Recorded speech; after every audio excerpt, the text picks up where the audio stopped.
Hello, Hey, good morning. how you doing? Good. How are you? I'm good, thanks. Sorry, this has been a challenge to get coordinated. Yeah, you're West Coast, right? Yes. America. How Yeah. about you? UK. So 8 hours different. Hmm. I'm pretty sure. Yeah. All right. Cool. Let's get into it. So you own a digital marketing company. Yep. Can you kind of talk a bit about that? Like, Sure. so you use content, you say, to get more customers. How does that kind of look in this kind of scene right now? Yeah. Well, actually, using content is probably still the most effective way to attract your ideal customer because at the end of the day, what are we all doing? We're hitting Google search. We're looking for an answer for whatever our problem may be or whatever we're trying to figure it out. And content is really the answer. There's those ads, and we less likely are to click on the ads. We're really looking for the solution and an organic solution. So that's where content comes in. And so we help our customers find those questions that their ideal customers are looking for on their journey to making a purchase, and then we create that content both in written and video form. And it's always problem solution based, so it's not about what I call about the chest beating kind of thing. It's not about how great the company is. In fact, there's very little talk about the company. It's really about how well they work with solving that problem. Yeah, okay, that makes sense. So, why written and video? Well, written is really ideal for the search engines Yeah, because Google looks at something, and if there's a lot of well-written content that's in depth and has length, then they look at you as an authority in that area. A lot of people have on their websites, they have FAQs, and those are very short answers. And without the proper structure, it has no value because it's too short of an answer. It's almost like, yeah, they probably read a headline somewhere on it, and so they don't give a lot of value. So that's the reason for the written content. And there are people obviously that read the content, but it's really ideally for the search engines. Although it's written for the customer, it's never in a, hey, we're stuffing keywords. Those days are gone. The video, on the other hand, is really where the juice comes in because we use that in such a different way. We would rather watch, as you know, we would rather watch a video much more than we would read something. especially the In younger fact, I generation. think the stats 7 times more likely to watch a video than we are to Wow. read. So we use that, and then we also run ads to that because ads to a video are very cheap when you run ads for views, and then you can retarget that audience who watched the video. So we use it in that way, and it's really a great brand play because then we can put it everywhere on the internet, and our customers, their ideal customers, see that, and so they think like, geez, Owen is everywhere. He must be the guy. Okay, so is that YouTube mainly the video, or have you also experimented with like shorter videos like TikToks and like YouTube Shorts, that kind of thing? Yeah, it's funny is we typically will start out on Facebook and Instagram and YouTube. That's really kind of our bread and butter. Hmm.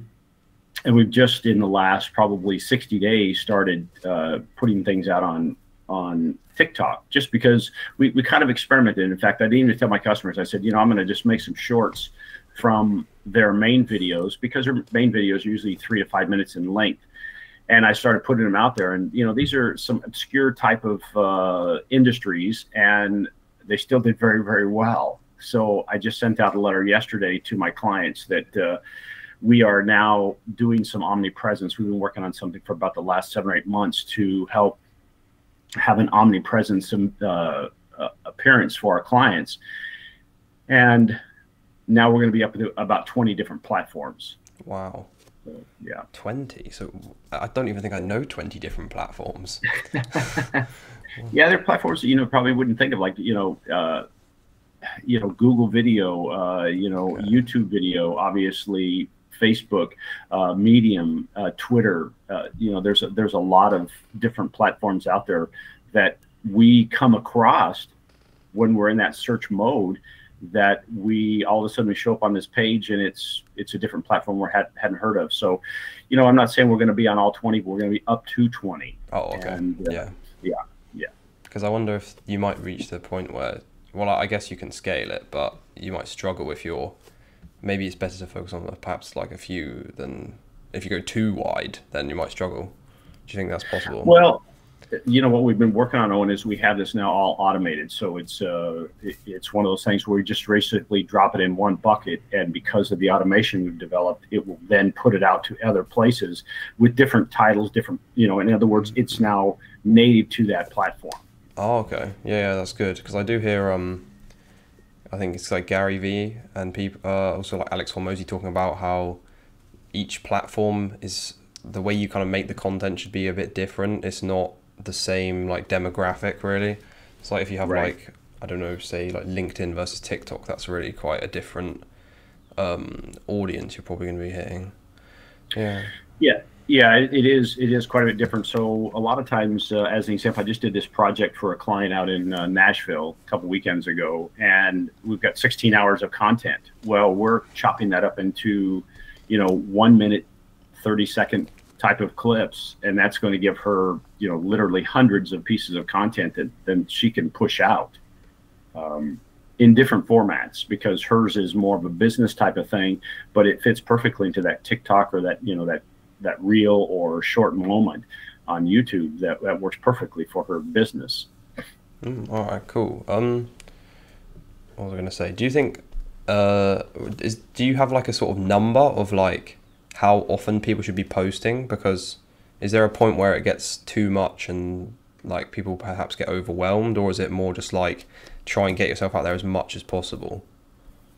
Yeah, I have a little bit different take on this. As a digital marketing agency for probably, we've been doing this now, 10, 12 years, and probably for the first 8 years, there's so much it changes every day. There's a new platform, there's a new it's bright, shiny object syndrome. And you can, even as a digital marketing agency, you can become overwhelmed. Like we were one of the first in the US to start teaching how to use bots. And we were creating bots and very, very intricate, and it was working great, but it was built on the back of Instagram Messenger. And then one day they changed, and it literally, destroyed that. And so we have a very hard rule of, we never build on rented land. And we also have a very type of thing that says, hey, we never make content that our ideal customer is not looking for. So whenever we're talking about volume, how often do we actually put that out there?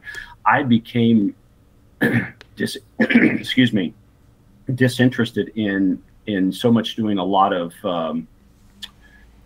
social media posting, like, hey, I've got to post 3 days a week. I got to post 10 days a week or 10 times a week, because I saw the reach was so poor. And I would see customers who had been told, well, you come to me and say, hey, my last company's posting for me 4 days a week, but nothing's happening. Well, the algorithm is saying, hey, you're posting, nobody's reading, nobody's liking, nobody's sharing.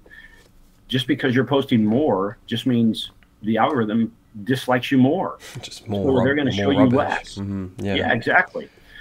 So we take a little different route on that. So let's say, for instance, we create a video for you. We put it out on the internet and on Facebook, and then we put some advertising behind it, and it gets like 3,000 or 4,000 views in a very short period of time and a lot of likes and shares. Well, now the algorithm says, hey, Owen's got great content. So even the stuff that we're not putting advertising behind is getting a lot more attention. But it hurts the algorithm to be putting stuff out just because they think volume is the answer. It's truly not. So in a long roundabout way of doing that, I would only post on things that I would probably put some advertising behind. And if you did we have one client, we're doing $1 a day kind of thing, and she's crushing it. And so, sorry, is that $1 in advertising? Yeah, $1 a day advertising on Facebook, and she's crushing it. And they're, it's a feeding it to an on-demand webinar for her. and she's doing really, really well. Others, we do 25 to 50 bucks a week, and they do extremely well. And so we're not a big fan of saying, hey, you got to post 10 times a week or 3 times a week. It's one of those things that we'd rather build your brand, as Gary Vee said, by more people seeing your content. And the way to do that for us is to shoot it out and advertise to it. The video. Yeah, make the video. Okay, because another thing, like Gary Vee, I've seen some way of saying like even posting up to like 10 times a day. And I was just like, So for you, the focus is definitely on quality, and what the ideal customer is going to be looking for, not just trying to get as much out as possible. Yeah. Excuse me. There's a lot of noise on the internet, obviously. Yeah. And so we say, we try to say we want to not add to the noise. We want to create a signal that is like, hey, if you're a boat in the ocean and you're in a rough sea, we want you to see our lighthouse. And so we want to create lighthouse type of content that gets your attention and draws you safely to shore instead of into the rocks. And so again, we have a formula how we create our content, whether it's written or it's video or even image. We have a way to do that. And it, not to get too deep into the weeds, but it's really designed to speak to the old brain so that you're more likely to lean in and want to hear more or investigate more. So like the primal brain, like the desires and fears and stuff. Yeah. Yeah, the old reptilian brain. It's it's one of those things that in this psychology of selling, really it's the old brain who makes the decision. And sometimes when we're trying to do too much over delivery on data, we're talking to the new brain, the critical thinking brain, and really the old brain is trying to make a decision. And yes, you might make a sale, but you'll also have a remorse buyer who may come back and say, hey, I'd like to get a refund, Owen, on that program. I got excited. I don't think this is not what I want. Okay. Interesting. So you say you've been doing this for 12 years or About 12 years. Okay, like how did you kind of go about starting? Like what kind of led up to you, I guess, wanting to start, and then how you actually started to get it off the ground? Yeah, really, my background is I was a golf professional. I used to play golf and teach golf, and I was a golf professional for about 30 plus years. And at a club I was at in Southern California, a friend of mine asked me if he wanted to do this show called Golf's Ultimate Signature Hole. And I said, sure. So I was the director of golf there. We had 9 golf courses on our property. And so we were doing this one hole that we shot this video on. And it worked out really well. It was made for TV, and it did really well. It was on TV. Yeah. Yeah. So it's called Golf's Ultimate Signature Hole, and the guy was a genius that actually did it. But anyway, my friend, who is also a golf pro, was the host of the show. So we did it, and everything went really well. Well, the next day, he gives me a call and says, "Hey, I'm leaving the show." He says, "I'm going to work for Tony Robbins." I said, "Oh, that's great."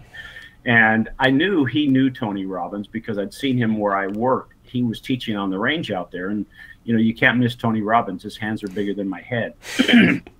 And so anyway, a couple of days later, the owner of the show calls me and says, "Hey, would you like to be our host?" And I'm like, "I've never done this, but I had a great time doing it." So I did. So I did 3 or 4 episodes with them, and I kind of got hooked on the whole video thing. Was this, this was more golf videos, or was this with Tony Robbins as well? No. This is not with Tony. This was just with the golf video. So we did more of the Golf's Ultimate Signature Holes because now my friend who was the host of the show had left, so there was a space made, he asked me. And so, hey, I like to ham it up. So I did really well, and we did again 3 or 4 more shows. And one thing led to another, and I started asking this guy. I said, "Hey, would you create some videos for me teaching golf?" So I started making these short little golf videos. And then I came up with this idea, and I know this is going to sound crazy because this is back in like the Stone Age, like 12 years ago. 2010, okay. When I was 5 years old. Yeah, so it's one of those things where I thought, hey, what I'd like to do is I saw a business opportunity in this where I wanted to send out these what's called golf etiquette videos. Yeah. I wanted to send them out in mass. And the guy who I knew that had the company said, you can't do it. There's no way to do it. It's technology. It doesn't support that. And I thought, God, there's got to be a way. And I thought, I'm a bumblebee. I don't know. I can't fly. I don't know what I don't know. So I figured out a way to do this. Well, in a very short period of time, my videos were getting about 60,000 views a week, and it's worldwide. And I was pumping them out. And it was simply just saying, hey, all these different country clubs around the world, I would give them the video, and then every Monday I would go in behind the scene and I would change the video that was associated with that link. Well, back in that day, nobody knew how to do that, but I figured it out. Nice. Okay. I know it sounds really crazy, but there was a day where, when there was nobody knew how to do it. So I got excited about that. And so I thought, well, there's got to be something to this, and I thought there was a business model, and I thought it would be in the golf industry because I had that knowledge. We made about 100 different videos, and we used them to attract our ideal audience, and it was really valuable. We used to follow up, and so I got excited about that, and I ended up leaving the golf business to build this business, and it just slowly evolved into, the golf industry is really not our ideal client. And we just got into local business. And at the same time, we were doing a ton of speaking. I was speaking probably 250 times a year to local and regional areas and just getting the message out there. So it was a lot of fun. That's how it kind of got evolved into a digital marketing agency. That's cool. Yeah. So when you were first putting these out, like, what were you using? Were you using like email, or because when YouTube was like what, 2008, I think. YouTube was. What were you actually using? Yeah, we were using. I think the first platform we used was, oh gosh, it's been a while now. I want to say Vimeo, but it wasn't even Vimeo. It was something. There was some archaic. Doesn't exist anymore. Platform. Yeah, it doesn't even exist anymore. And then I think 2006 is when YouTube was really starting to crank. I remember my first video, and I think I've said this in the synthesizer school, is like, it took me 10 minutes to film, and it took me 30 hours to figure out how to edit. And it was brutal. And at this time, I had a friend who was a partner, and she's since passed away. But I said, I don't know if I can do this. I said, I really love it, but to spend 30 hours for a 5-minute video that still, excuse my expression, looked like shit when I was done because I was brand new, I'm not sure it's worth it. But when we put it out, people loved it. They consumed it, and because it was new, right? Oh, there's a golf video, and nobody was doing that, so that was kind of fun. Wow, that's cool. So yeah, it just sounded like you had like quite a lot of success. Were you like charging for these videos? Did you monetize off of this? I wasn't smart enough back then to do that because really that wasn't my ideal plan. My video was only a customer attraction piece. Oh, okay. So at the time I was teaching. So what I would do is I got to the point where I said, geez, you came and took a golf lesson, and I would scratch out what I want you to do, and I'd give it to you. Well, I couldn't read it. You couldn't read it. So I thought, well, what if I took all my tips or lessons that I would give, because I was kind of that type of instructor who said, hey, here's some drills that you should use. So I had about, sorry, still early here. It's fine. So I made about 20 of these videos. So now when you left, I would immediately give you the link to this video on whatever you were working on. Well, then we had this database of 100 different videos on etiquette, where to stand, not to shake the coins in your pocket when somebody's putting, and all these kind of things. And they were like 1 to 2 minutes in length. And we put these into a drip system. So now if you came for a lesson, I got your email address and I immediately put you on this drip system. Well, what happened is it really blossomed into, all of a sudden someone would show up and they'd say, hey, I saw your videos. I just want to take a lesson. And that was my first awareness of like, hey, this is really a great way to attract people. Because when I first got into the digital marketing, I only did video. I didn't do any written content. I just thought I didn't see it as a value. I saw it as a waste. But now I see it's really the foundation of everything is written content. And so my monetization on that was really the fact that I got so busy teaching from my message being out there. So it was really a brand play. It was a little bit of a Gary V before Gary V was still stacking wine in his dad's Even before wine Gary shop. V. Wow, yeah. Yeah. So you use it to like kind of drive leads, I guess, to your coaching. Yeah. Yeah. Okay. Do you think the digital marketing like has changed? What would you say the biggest changes from then to now? I think the biggest change is the level of confusion and complexity. There are so many different ways to do what we do now, and probably one of the best things that's happened is we're able to individualize our message so well. So before when we do it, it'd be very generalized and would work because again it was new. Now that's just noise. So as an example, if we make a video now, it's, attention homeowners with 3-bedroom homes in La Quinta, California. I mean, you have to be that specific or they'll just drive right by it. We can do that at scale now because of our costs have gone down where, digital used to be so darn expensive. And now, for me to upgrade and now go to 20 different platforms for my clients, it doesn't cost me 8-10 times. It's now like it doesn't cost anything else. It's a digital product. The other thing that has happened at the same time is it's made it so confusing for those people coming into the digital space right now that they don't know where to start. They spend a lot of time learning and not doing. And quite frankly, if you're not doing, your customers don't know you're even out there. Does that make sense? Yeah, definitely. That does make sense because back then I'd say that, like you said, there was barely anyone doing it. You were the first guy doing pretty much doing like golf videos, whereas now I was going to say saturated, but there are still opportunities.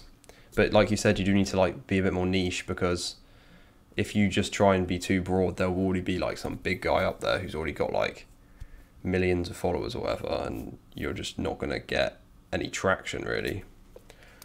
Yeah, it's one of those things. Just like I think about, like I really got enamored with Peter McKinnon. I don't know if you know that name. I recognize it. Peter McKinnon is he's a YouTube guy, and I started watching when he was like brand spanking new. When he was crashing his longboard, he was trying to do tricks on his skateboard. Well, he is a phenomenal photographer and videographer and known worldwide. And I've watched him. Well, we tend to, and I say we as a general audience, we start tending to lean into people that we resonate with. And so like for you, people will find you and lean into you because you're Owen, not so much because you're the best at what you do, although you probably are. They start liking the fact that you do what you do. Or, like Peter loves coffee. He's from Toronto, Canada, and he's got tattoos everywhere, and he's just a great storyteller. So, and for me, I got hooked on him when I wanted to up my game as far as editing skills are concerned. And he is phenomenal at editing content. So I started leaning into that, and that's why I got attached to him. And that's probably true with almost everyone that I say, hey, I want to subscribe or watch their videos, is do I connect with them? And I think if we do a better job of connecting with our audience and let them see who we are, we're probably better at attracting our ideal customers. That, it's nothing different if you go to a party and you say, hey, I want to meet that guy over there. Why? Well, it kind of looks like somebody I'd like to know. And you go to meet them and you're like, oh, you've got some commonality. There's rapport built. And that's what video, I think, allows us to do, is build rapport very rapidly. Okay, so yeah, I do definitely think personal brands like are very powerful like today, because you see like, who's an example? People like, I don't know, this is a rubbish example, but like the Kardashians or something, or like they can come up with like a makeup brand and it will just be like pretty much $1 billion company.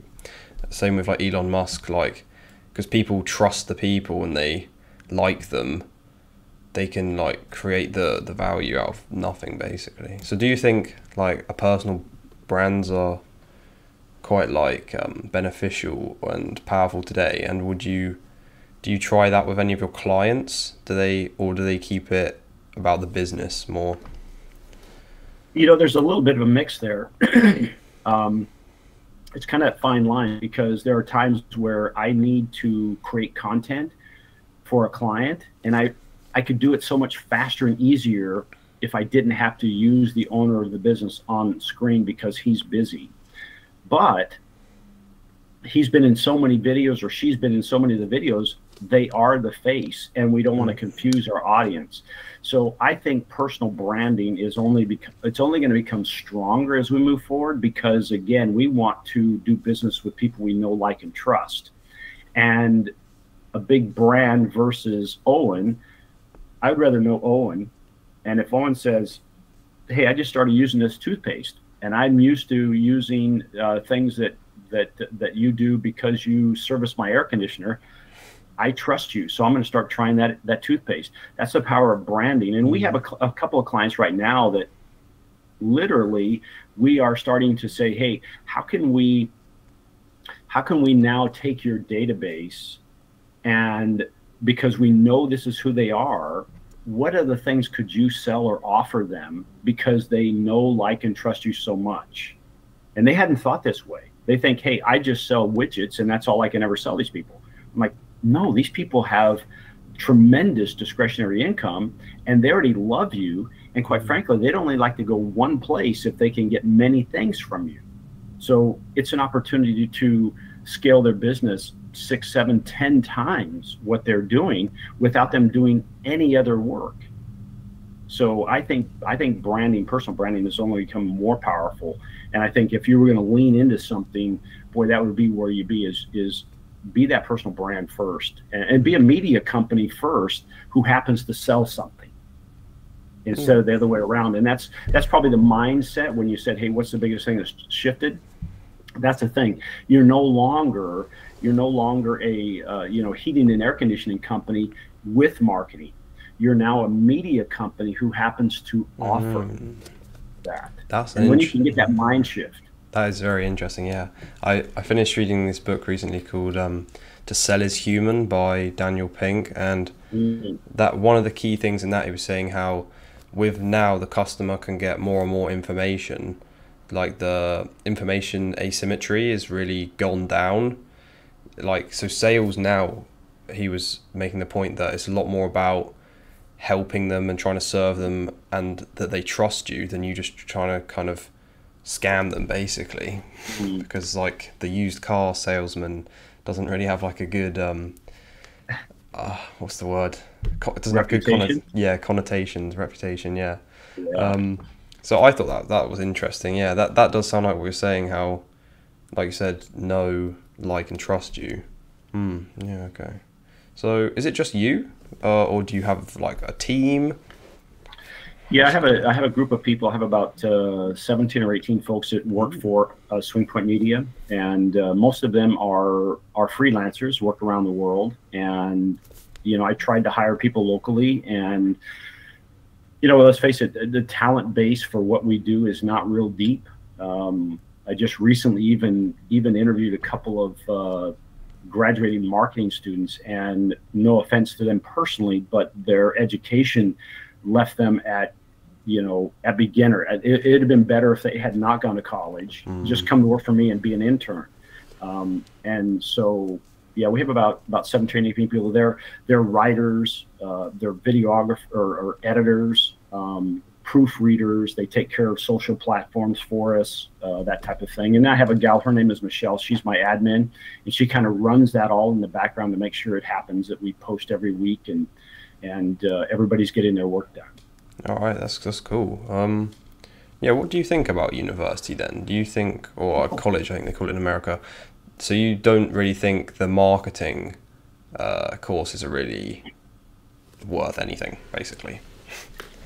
I just recently saw something, they were talking about Google. If you can go to Google and get certified for free, or you can go to university and spend 40 grand and come out and be behind the eight ball, because what you're learning is still, I'm going to call it traditional marketing. Like, hey, run an ad in the newspaper, maybe do an ad on TV. And I'm like, in newspaper, man. That's rubbish. Yeah. It's rubbish. So I think there's a place for that. If I'm going to go to the doctor, I want to make sure they went to school. Yes. If I want to hire an accountant, they went to school. But I think, there was a day when I was probably your age, starting in the golf business, we were starting as what we call apprentices. And we went to work for a company and a golf profession, and they taught us how to be a golf professional. And then we went to a business school to be tested. Did they teach us that? And it feels like now it's kind of, as my grandma said, it's bass backwards. We're going to school and spend all this money in hopes that we're ready for the market. I think the numbers are crazy, but I think it's one of those things after you go to school for 4 years, by the time you're in your fourth year, what you learn in year one is no longer relevant. Wow. And so, you're coming out and you're really not there. I'd rather say, hey, and I know this is not a new term, is, YouTube University is where it's at. Yeah. So like Andrew's kind of thing, like the synthesizer university. Absolutely. Absolutely. Are you interested in that? Have you joined or? I haven't joined only because I don't have the numbers, because I haven't done much on my personal side because I've been taking care of business. But that would be, I'm very interested in it. Sure. Yeah. Okay. Cool. Yeah, because that is a big topic. I think people always talking about, like, should you go to university or college or not? And I don't know at this point. For me, I think I'm leaning towards no, but my parents are like, yeah, you should go. And I'm like, I don't think it's the same as 1980s. I think, well, yeah. It depends on what you're going to do. I mean, as an example, let's say, for instance, if you were going to go and you thought, okay, you're going to go down a career path that would be, let's say it's videography. Well, I think if you took a semester or a year of how to set a stage, how to properly light, how to get the sound, how to use a camera, the depth of field, and learning that, I think that would be a good thing to do. Yeah, take the 40 grand and do something else with that. Yeah. But again, there, the whole avenue of self-edu or self-guided education or online learning. I mean, it's blowing up. It's $1 billion a day industry, and it's only growing.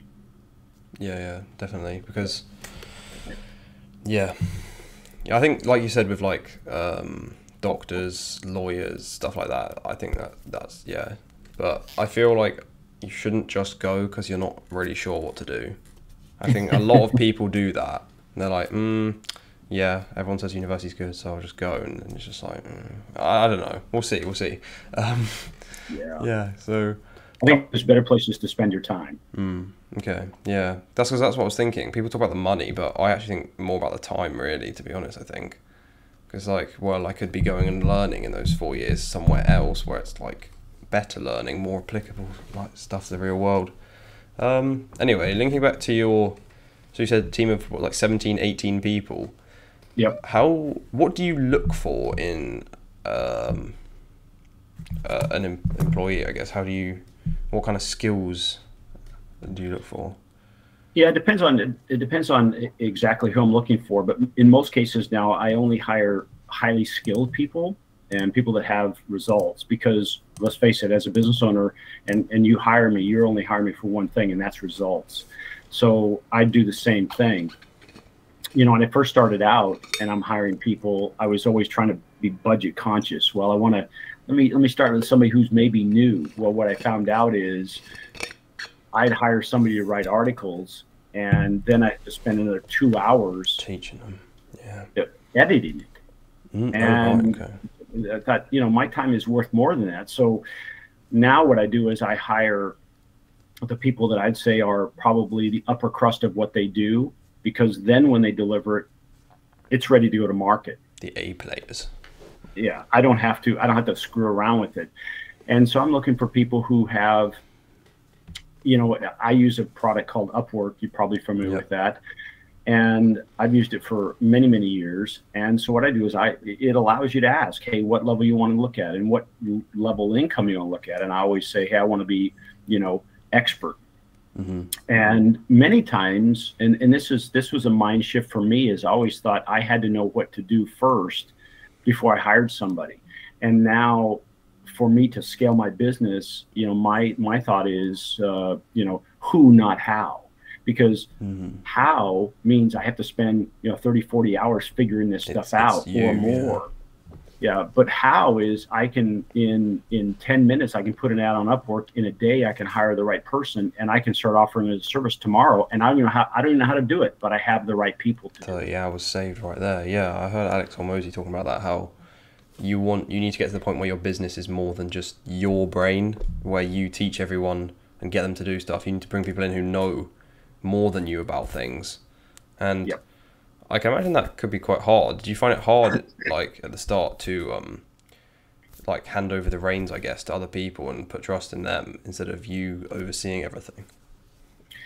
It is. I should say it was. I remember when I really started doing it with something that I was passionate about, because I really enjoyed the editing part, because 9 times out of 10 I'm the guy behind the camera. So on set, I'm kind of already editing it in my head as I'm directing the shot. Mm, And then when I would edit it, it would just be that next natural step. It's like, hey, when you put your shoe on, next thing you do is tie your laces, right? That's the next step. Well, I thought it did a pretty good job of that. And, you know, we probably did, I don't know, 10,000 videos that way. And then I hired somebody, and he's a genius. His name is Constantine. He's been with us for about 5 years now. And when he sent the first video back, I was ashamed of my work because he did so much great work, right? And he took a fraction of the time.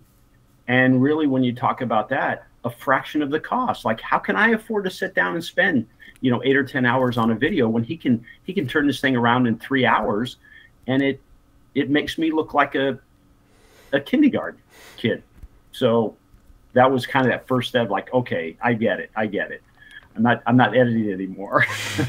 but now you've really accepted that, yeah.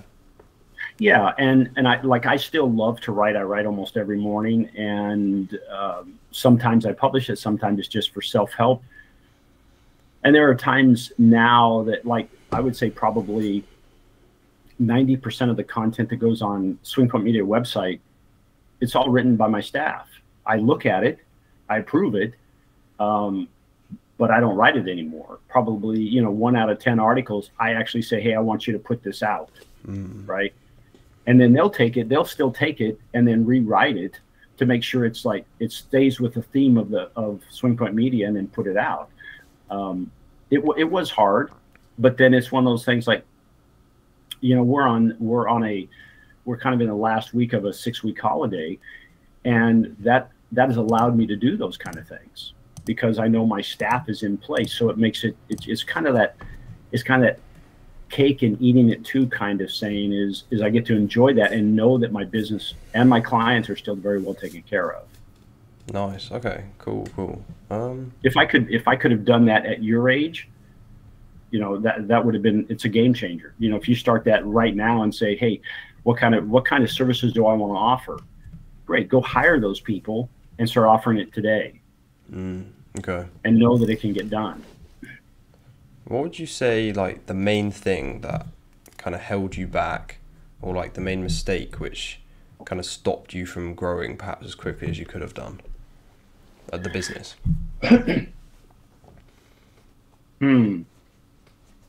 Probably mindset. Like, I always thought I wasn't ready. Like, I need to learn more. That was probably the biggest thing. Was there like a key like time that comes to mind, like perhaps switching to, like, taking a bit long to switch to a new medium, or is it just general, like? Was there a time? I've had a couple of business partners. One that was in my golf part of it, and then started with my digital marketing agency. Unfortunately, she passed away, and then there was another gentleman that I worked with, and he was also in digital marketing, and we did a lot of things together. And I finally said, "Hey, why don't you come to the business?" And we did that for about a year together, and it clashed because I, it, he wanted to go a different direction. And I already had a very established company at that time. And I think I was playing too small, thinking I'm just a local business marketing agency. And the goal was to scale the business so that I'm no longer the business, right? Yeah. So it's a machine.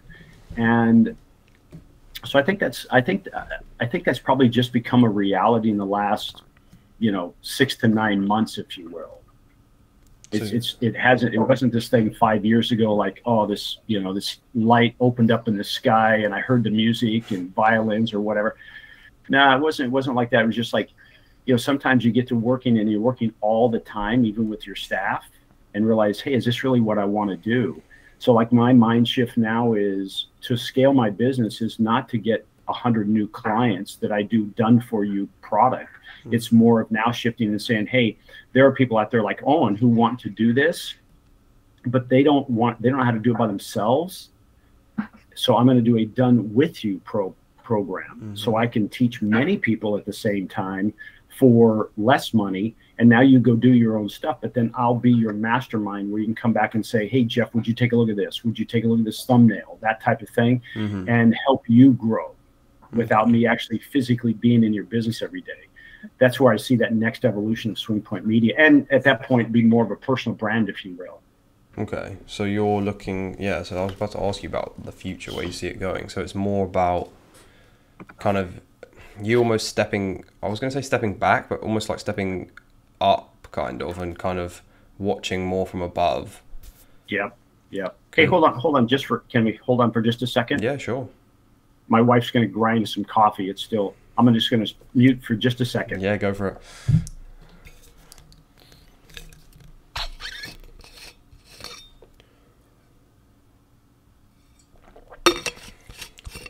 Ad break. This podcast is sponsored by Athletic Greens. If I could only take one supplement, it would be Athletic Greens.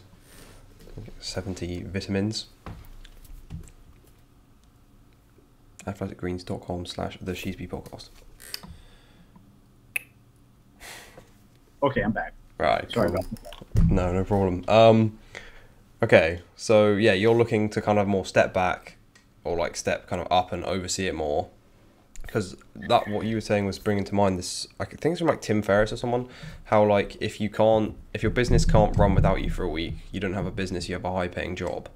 And I really agreed with that. I thought that was really interesting because you kind of want to be, you don't want to be stuck in the business. Yeah, I think one of the things that and I have a gal who I would call is a mentor for me. And one of the things that she helped me with when I told her I want to scale my business is she asked a very pointed question. She says, well, does everybody know how to do what you need done? And my first answer was, well, yeah, of course. She said, well, let me see your policies and procedures manual. And I'm like, my what? Policies and procedures manual. And that made me aware of like, hey, that is the gold book that says, if I'm not there, all you have to do is open up the book and follow the step-by-step and you can do it. Got to put the rules in place, yeah. Absolutely. So even recently in Synthesizer, we had somebody say, hey, I'm looking at hiring my first person. Who should I hire? And I'm thinking, before you hire somebody, do you have that policy and procedure in place for that person? So when they come aboard, they know exactly what to do. And you don't have to spend any time, I shouldn't say any time, a lot of extra time training them and following up, because that was probably the biggest thing that I would do is I would turn something over to somebody because they're already skilled at what they're doing. Now I have to go back in and clean up what they did because I really didn't give them the proper instructions, navigation tools to get there. Yeah. Okay. So policies and procedures are huge. Yeah, that does make a lot of sense. Okay, so you now have You now have one of those booklets. I do. I And remember the first time I put one of these together for we do some live streaming for companies, and I thought, okay, I'm just gonna kind of mentally walk through, and I'm like, there's 106 steps for this. mm, It's just pretty complicated. Well, then you have to break it down, and that's when you put things in pictures and you do make a video, and all of a sudden it's like, okay, it's about 8 steps, but there's a lot of stuff within that. But it's something now I can turn over to somebody who has an idea how to do this, and it can be done the way we expect it at SwingPoint Media. so you've got that. That's all in place now. That's nice and working. Yeah. Has it been used to? Have you experimented with like kind of taking more of a step back and seeing how it goes?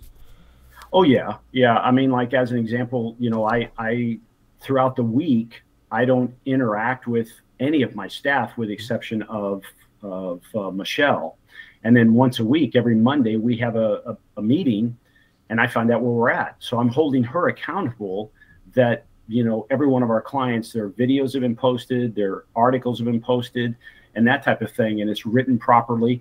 All the images are made. We have graphic artists on staff. And so all these things now I'm putting onto her. So now I just have to check in once a week. Now, granted, there are other things that I'm doing that now, because I'm not doing all this stuff, allow me to get it done. But all that stuff is in place. And Michelle has that book, so she knows what's expected of each person. Yeah. So yeah, I was going to ask like, what do you? So in the week you don't communicate with them. So what are you? Are you still working on the business, or you work on other things? Yeah, so we are actually working on something right now, which I'm pretty excited about, and it's taking the human form of creating a human bot and a human interactive bot, and now the technology exists where we can, now instead of having this type of conversation, we can do this, but in a bot form. So now come to a website or an email, or we're really close to getting it to work on a social media platform where it says something like, hey, Owen, thanks for joining us here at SwingPoint Media. How can we help you? And then there'll be some options of what you'll choose from, which would be, logically, that would be something you would choose, and you choose that. And then we already have video in place that will follow that up. And we can now accelerate the customer journey through this process. So we're really humanizing the whole chatbot thing. And just recently, in the last couple of months, has the technology been available to support this. So I'm kind of excited. So I'm working on that, because that will then take what we do for clients to a tremendously high level, where we're closing more, where our engagement is higher, our conversions are higher for clients. And I always like to say, I want to know that I can ring your cash register when you hire me. And this would prove that, because I can then track it all the way down to where they say, here's my credit card. Okay.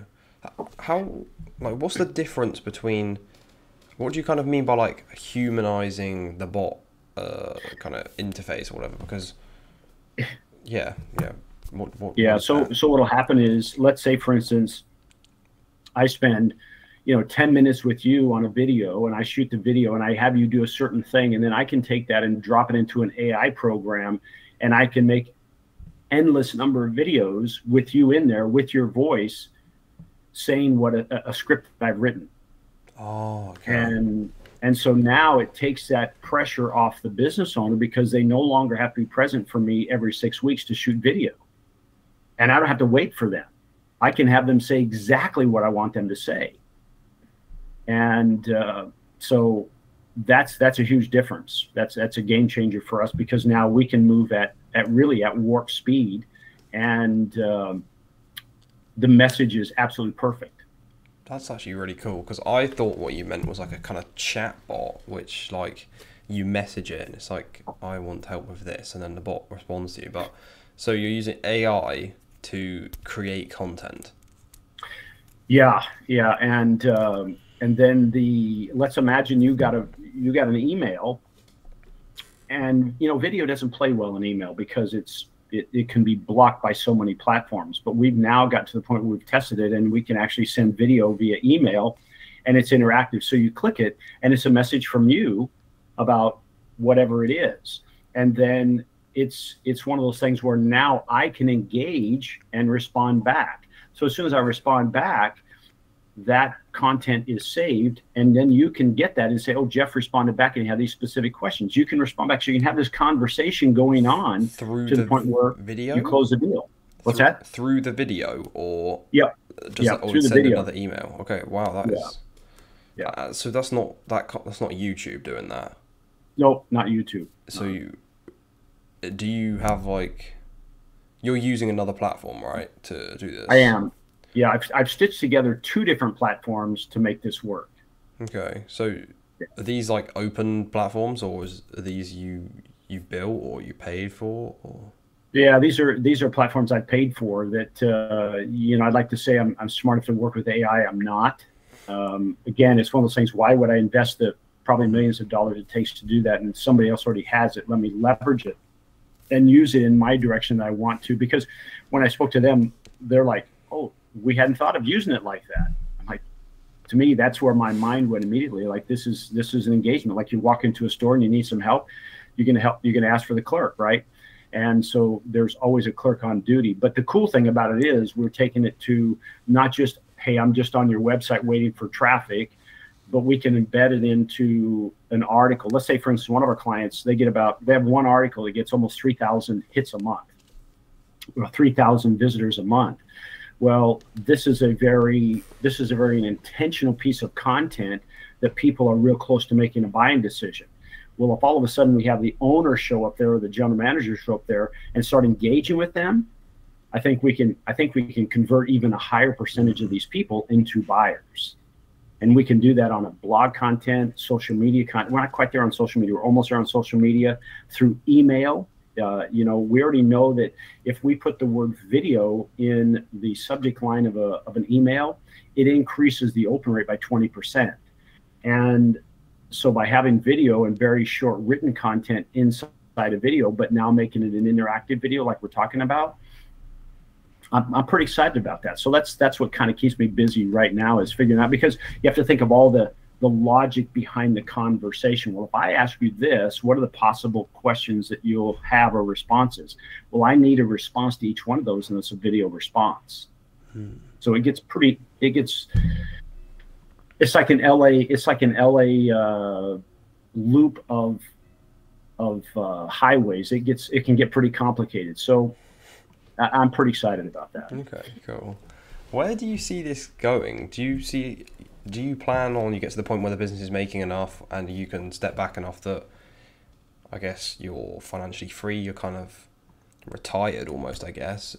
Do you see yourself coming back from this business, kind of letting it run in the background and then working on other projects? Or is this like you're really passionate about this right now? Yeah, you know, the goal when I started this business was to get it to a certain level that would say, hey, I could step away, as you say, step away, and it would run and it would produce the revenues.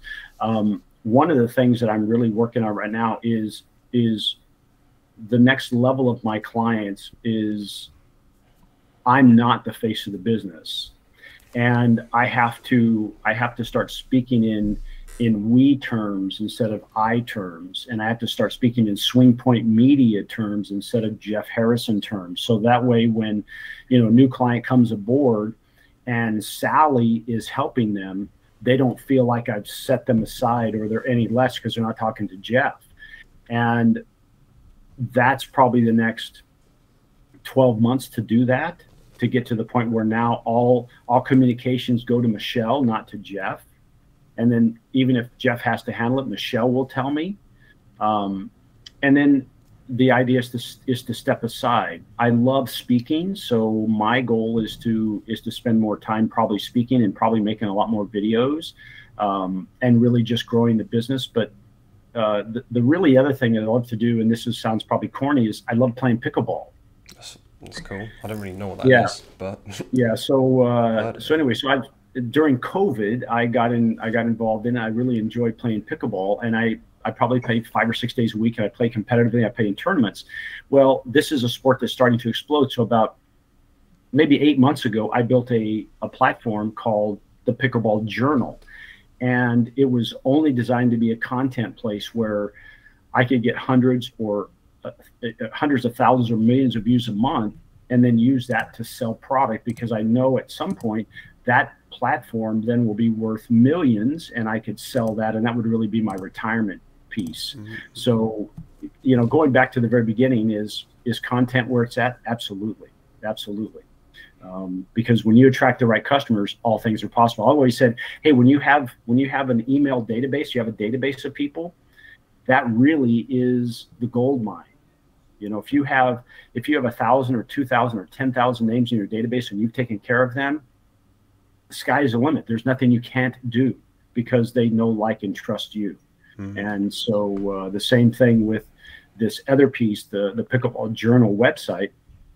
If I can get that to, 300,000 or 400,000 views a month and selling product, then it'll be very valuable, to somebody to just say, hey, I'll just buy it as it is. So that's really kind of that longer term, 3 to 5 year journey. Okay, that's interesting. Yeah, that's quite different from anything I've really heard before. But that's great. If you're enjoying it, that's awesome. Okay, so yeah, you think social media is where it's at mostly, and then also like video, like YouTube, and then blogs as well, kind of. Blogs are huge. Mm-hmm. Blogs, if you're, if I can say, if you were a business starting out and you said, hey, where do I start? Written content is okay. It's got, yeah. If somebody just goes in and they're just video, I'm not saying it won't work, but it's one of those things that the algorithms yet are not quite smart enough to figure out exactly what's being said inside a video. And if you don't put transcripts on there and you're not captioning your video, it's really hard for them to figure out what that video is about. But if you write that same thing, or if you write an article, and I'd highly recommend, because I've tried this and it doesn't work very well, of taking a transcript of like our conversation, saying, well, I'm just going to have this transcribed and put it as a blog post on my website. It's so hard to read. It's brutal. Really? Okay. Yeah. But if you took the same thing and said, okay, I'm going to have it transcribed and then turn it over to a writer and say, okay, make it readable. Now you've got something that would work. Okay. But the written content is still king. Okay. That's how we get found. Like, I'll give you a real quick example. A local search, if you're a business locally, the average number of visitors a month is 414. But I think it's like 60% of them get less than 125 views a month. So if you're building a website and you're a local business and you're spending tens of thousands of dollars for a website, thinking that's the holy grail, you're getting about 125 visitors a month. Probably not your best investment, right? So this one client that came aboard 3 years ago, they were averaging 300. Well, over the course of adding a written piece of content and a video over the last 3 years, once a week, they now average about 10,000 views a month. They're killing it in their marketplace, and they have 5x their revenue. And they were already $1 million company. They were doing $1.25 million. Now they're doing $6 million a year. We stop their TV advertising. We don't do mailers. All we do is written and video content. That's it. Nothing else. And so we've lowered their cost and increased their revenues. And people from all, they're dealing with a client now out of Saudi Arabia who found them how? Through their content. That's really cool. Yeah. So okay. Yeah. I'm kind of like that thing that says, a hammer, everything looks like a nail. I like making content. Everything looks like the answer is content. Yeah, there's a lot of people talking about it. Alex Hormozy says he doesn't do any paid ads. He just does content. To get the same reach with paid ads would be like 2 million a year. But for him to just do it with content, all the editing is like 2 million a month. Whereas it's 70,000 a month for organic, and he's getting the same reach. So that's like 30 times cheaper. And then there was those 4 billionaires, Chamath, Pap, I'm not even going to try and say his surname, and I don't know, it was posted on the school, these 4 guys saying that personal brand and content is like the future of advertising, basically. So I think so. Do you think, well, from what I've heard, have you heard of like Iman Gadzi? Oh, sure. Yeah, like, do you think digital marketing agency is like a good business to kind of start now? Because from what I've heard, it's like quite in demand, and it's also got like the margins are pretty high as well, aren't they? 100%. You know, if someone were just starting out, Just digital. you know, and you said, hey, I'm gonna focus on doing one thing, a digital marketing agency is the way to go. Up, you know, the barrier to entry is pretty low because we're talking about digital. So there's not like, I mean, you can do it from your dorm room if you wanted to. Yeah, you don't need a. And there are a lot of people out there that need help. Unfortunately, in that same voice, there are a lot of people out there that come to me and say, you know, I've spent tens or hundreds of thousands of dollars and I'm getting no results. Why are you going to be any different? And so that's why I always started out and said, hey, if I'm going to do this, it's only where I can say, let me show you the results I've gotten you. And if I can't get them the results, I have failed. So I have a process that I do, you know, 1 + 1 always equals 2. So if I keep following this process, I can now tell you I can get your results. Well, now I'm an asset to their bottom line. I'm not a liability. And the thought of them getting rid of me goes away because I make them money every month. I'm not like, hey, I've got to cut costs. Let's cut Jeff. Are you kidding me? He makes us $20,000 a month and he costs us $2,000 a month. It's kind of a no-brainer. I'm interested, like how you run the charge, the cost. So is it like a flat fee every month, or is it, I guess, like percentages? So like percentages of like the profit. So if their company does better after you come on board, then you benefit more from that. I've tried both models, and I've settled on the one where I say, hey, you know, this is my flat fee, and this is what you get for that flat fee. Now I can build a business around that because I know consistently what's happening. So I can decide, do I add another staff member to that business? Do I need to cut back? What do I need to do? Can I add more in ad spend because I have a very flat fee versus this up and down? And also it's very hard to track. As an example, I'll go back to the company went from 300 to 10,000. Well, I know that our activity, and even they've said it, we 5x their business. And the goal was when we sold something, they said every time you can track back that you helped us sell one of their widgets, you make $100.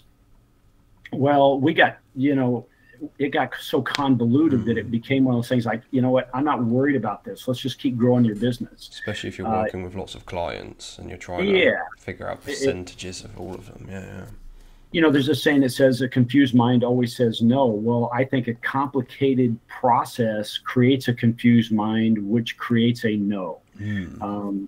I would rather say, hey, you know, it's just X number of dollars a month. And, you know, we're fortunate. We run at about a 70% profit margin. So we have space. Unlike if I open up a brick and mortar and I'm selling something, I'm making, you know, 3 to 10% profit. That's brutal. I'm not going to do that. So going back to the original question, is digital the place to be? Absolutely. And there's so many veins. Like you could just become a blog writer and hire somebody to write blogs and you could probably kill it. Right. Same thing about SEO. You know, if you decided, hey, I love SEO and I'm just going to do SEO and work on backlinks for clients, you could probably kill it, right? There's so many different places you could go with that. Yeah, so much of what I see is it all points to the internet, and like I think it's Naval Ravikant said, like the internet has completely changed like the number of careers that people can have, and most people just haven't realized yet because the leverage that's like by design basically built into the internet, if you can do it right, you can reach like millions of people for like the same cost to reach like 10 people. So I do definitely agree with what you're saying, that digital does seem to be the future. Yeah, I started back in probably 2014 telling people, like I said, hey, this whole internet has changed things. And they're like, what do you mean? I said, it used to be one of those things where you as the company or the channel on television, you kind of controlled what we wanted, what we consumed, and the messages. Now we just pick up a phone and said, I'm not interested in watching this anymore. I'm going to go and stream this. And I don't watch advertising. I don't watch it. Like that is gone. And boy, people have really pushed back on that. Like, no. We still want to put the TV advertising out there. I don't even do it. I don't even offer it. You know, like, my answer is no. And if you want to put, print ads out, sorry, I don't do that. That's a waste of time and money. I can't track it. And yes. Built-in analytics. so yeah, it's really, the control is in our audience now, not in the brand, quite frankly. So yeah, I can't force you to watch this in between watching a football game. Yeah. We're just going to pause it and then fast forward it. I didn't see your message anyway. So that adapt or die, I guess. So do you think a lot of these businesses might be in like a bit of trouble? Do you think they might not just ever be willing to change, and they're going to stay with like TV and newspaper or whatever? Yeah, I think, in my opinion, they'll continue to shrink, because what will happen is, there's only so much of a pie. And if you and I are competing and you're on the internet and I'm decided I'm just going to rely on word of mouth and referral, my pie gets smaller and smaller and smaller. My costs remain the same, or maybe even go up. And eventually it gets to the point where you own the entire pie and I have to shut down. And that's a sad reality, but that happens. And I see that all the time. That was one of the things that drove me to doing what I do. I'd see these businesses close, and I'm like, God, I know they sunk their life's earnings into this restaurant and it failed. Why? And because they spent all their money on equipment and spent zero on marketing. So, okay, I think there's one kind of final question. Who do you think should have, or who should work with like a digital marketing agency? Do you think every small business should work with one? I know you might be a little bit biased here, but I think every small business should, and even leverage, big businesses as well, actually. Yeah, I think every business should leverage the power of digital marketing. There are businesses out there that can't afford digital marketing to hire somebody like a SwingPoint Media, but they still need to know how to do that. Whether they say, hey, the stock boy or girl, I'm gonna train you or get you trained to do my Facebook advertising if Meta is going to survive, whoever, YouTube advertising. And at least start leveraging that, because it gets to the point where, let's face it, if we Google and we're looking for a solution to our problem and you don't even show up, then you're no longer in the conversation. And if you're not in the conversation, we don't even know you exist. And if we don't even know you exist, how can we buy from you? Yeah. Right? So if you're a business that has no content and no vision of making content, I would say start looking for a job, because your business is probably going to go out of business at some point in the future because you're no longer getting new customers. You just don't have them. It's quite a statement, but yeah, I definitely see what you're saying. Yeah, it's like if you're not leveraging that online thing, then you're going down. Okay. Yeah, absolutely. Yeah. Okay, so I think we can wrap it up here. Is there anywhere you want me to like send people where they can check you out, or sure, perhaps work with you if they want to? Yeah, absolutely. You can always go to swingpointmedia.com. That's our website, and you see all of our content on there and whatnot, and who we work with, what we do. You can follow me on LinkedIn at Jeff@SwingPoint, or Jeff Harrison. Of course, I also have a handle on Instagram called the Fairway Executive, and this is where we put some content out. I'm on Facebook, of course, under the same name, Jeff Harrison, and SwingPoint Media. Any of those places you can find me. Yeah, I'll put all of those links in the description of this podcast. Great to talk to you, Jeff. Thanks, man. Hey, thank you so much. I really appreciate it. See ya. Have a good one. All right, take care. Bye-bye. Bye.